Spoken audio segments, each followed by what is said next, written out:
Hanoï, le carrefour de l'ancienne rue Paul Bert et du Petit Lac, à l'heure de la sortie d'usine.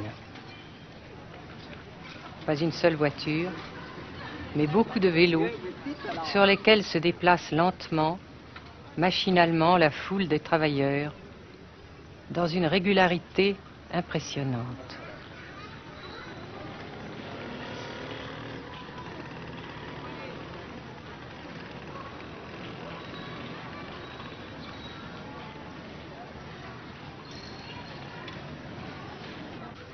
La sensation que ce pays est anormal ne nous a pas quittés au Nord-Vietnam.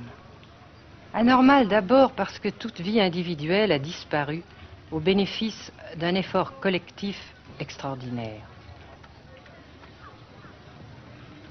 Dirigé d'une main de fer à l'intérieur d'un dispositif de sécurité draconien. Anormal ensuite parce que dans ce pays coupé en deux depuis 10 ans, un grand nombre de familles vivent le drame de la rupture qui alimente à sa façon la guerre du Sud. Est-ce que vous pensez, Monsieur le Président, qu'il y a une solution militaire à la guerre du Sud-Vietnam? Non. Parce que vous savez que le peuple Vietnam, c'est un. Et le pays du Vietnam, c'est un.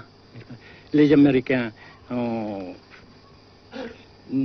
fait une guerre d'agression, comme qui dit, c'est une guerre non déclarée.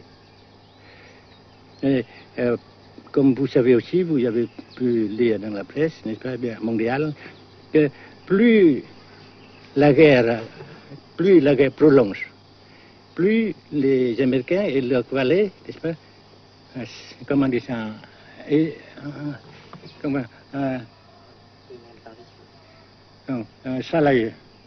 s'enliser, hein?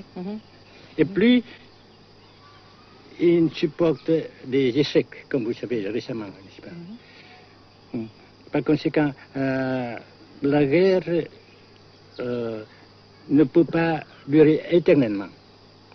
Et je suis très heureux que les politiciens haut placés français ont reconnu cela. Vous pensez que le général de Gaulle pourrait en quelque sorte, à un certain moment, arbitrer le conflit? Arbitrer, qu'est-ce que vous comprenez par le mot arbitraire? Nous ne sommes pas des équipes de football. Hein? Mais au-delà des accords de Genève, si je ne me trompe, une idée du général de Gaulle est la neutralisation de tout le sud-est asiatique. Est-ce que c'est une idée qui vous semble intéressante? Comme j'ai déjà dit quelquefois, c'est une idée intéressante. Mais ça dépend encore de la volonté de ces peuples et la manière comment on procède à réaliser. C'est une grande question, n'est-ce pas? Et je ne peux pas dire que je suis d'accord. Et je ne dis pas que je ne suis pas d'accord, n'est-ce pas? Mais parce que vous dites, par exemple, vous dites fleurs. Fleurs, il y a beaucoup de sortes de fleurs. Il y a des roses, il y a des blanches, des rouges, etc. Et il y a qui sont bons et d'autres qui ne sont pas bons. Mais on dit fleurs. Monsieur le Président, nous avons constaté avec chagrin qu'au cours de notre voyage au Nord-Vietnam, que l'influence française était devenue à peu près inexistante dans votre pays. Les moins de 25 ans ne comprennent plus du tout le français. Et je me demande si, à votre idée, des rapports peuvent se rétablir tels que la France continue à jouer une sorte de rôle culturel ici.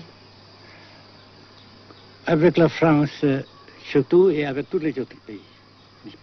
Nous voulons avoir une coopération amicale, culturelle, économique, etc. Mais je suis sûr que vous ne voulez pas avoir, n'est-ce pas, que la France ait l'influence qu'elle avait avant. C'est une autre chose. Naturellement, c'est une autre époque. Mais coopération culturelle, économique, qu'est-ce qu'il y a encore, sportive par exemple, oui. etc., n'est-ce pas, nous le désirons. Si la guerre se cristallise au sud et se poursuit encore pendant quelques années, pensez-vous que l'avenir économique du Nord-Vietnam soit viable? Je suis sûr que c'est non seulement viable, mais ça progresse. Parce que vous avez vu vous-même, vous avez constaté vous-même qu'ici, nous travaillons beaucoup, notre peuple travaille beaucoup, avec abnégation, n'est-ce pas, et avec dévouement, avec enthousiasme. Et d'un côté, nous travaillons pour, comment dirais-je, pour, principalement, n'est-ce pas, de nos propres forces, de nos propres. Et aussi, nous avons, n'est-ce pas, l'aide fraternelle des pays socialistes, n'est-ce pas. Alors, nous, jusqu'ici et après cela, n'est-ce pas, nous avons déjà réalisé des progrès. Pas très grand comme nous voulons, mais nous avons réalisé des progrès. Et dans l'avenir, nous progressons de même. Mais vous mentionnez là l'aide des pays socialistes. Est-ce que cette aide ne s'est pas trouvée légèrement compromise à la suite du conflit idéologique entre la Russie et la Chine?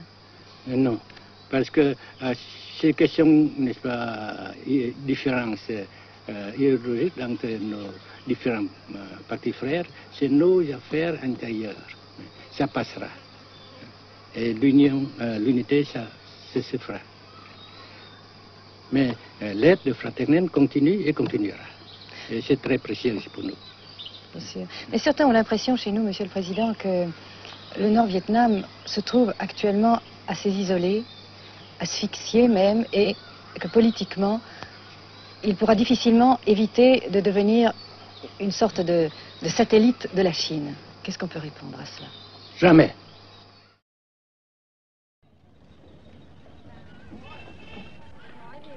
À Hanoï, la vie continue, malgré les alertes, malgré l'évacuation de plus de la moitié des habitants. Les petits magasins de la rue de la Soie sont pour la plupart fermés. Seule la trêve du Tet et ses fêtes de famille devaient redonner pour quelques jours un peu d'animation à la ville, avec la traditionnelle branche de pêcher en fleurs, symbole du nouvel an lunaire et du printemps tonkinois. La trêve, malheureusement, ne fut qu'un espoir déçu.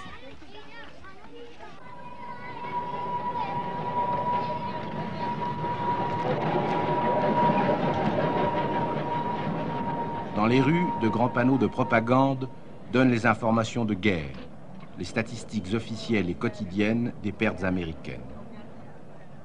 Selon le gouvernement de la République démocratique du Vietnam, 1631 avions américains auraient été abattus au-dessus du Nord-Vietnam.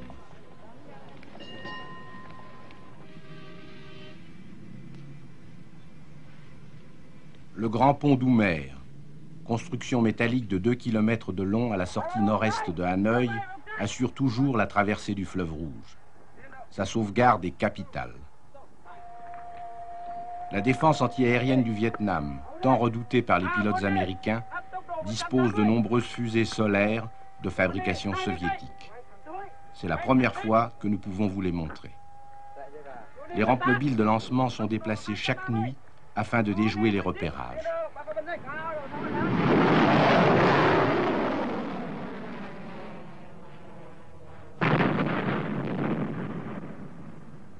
Selon les milieux officiels de Hanoï, 54 avions de l'US Air Force auraient été abattus en 1966 par la seule défense antiaérienne de la capitale.